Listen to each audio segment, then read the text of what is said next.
Hey, what's going on? I'm Jason Manchester and welcome to the channel. I'm going to show you today in Premiere Pro how you can take a music track and either extend it or shorten it to fit the video that you're editing.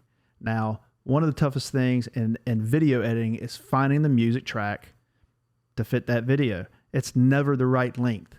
So you either have to shorten it or you have to extend it by cutting it and making sure that it blends together just right. And it's tough. But now Premiere Pro has a tool where you can do it in just a couple easy steps.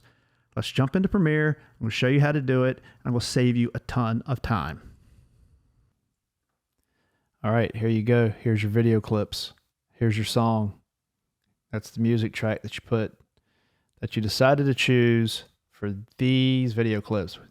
Music track is entirely too long. So what we're going to do, we're going to come over here. We're going to click on this. We're going to hit Remix Tool. We're going to come down to the end. We're going to bring it in. Now watch how quick it thinks. Boom, it's done. That's it. Check out this. You see these little lines right here? That's where it decided to smash it together and make it perfect for you. It did all the work in seconds.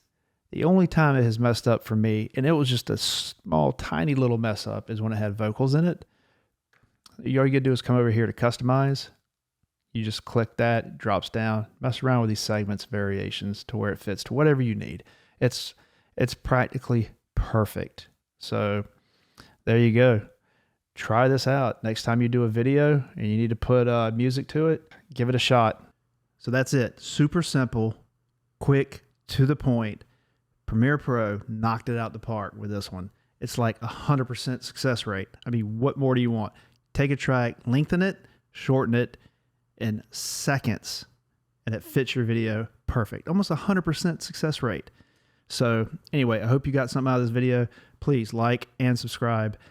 Got many more tutorials coming. See you in the next video.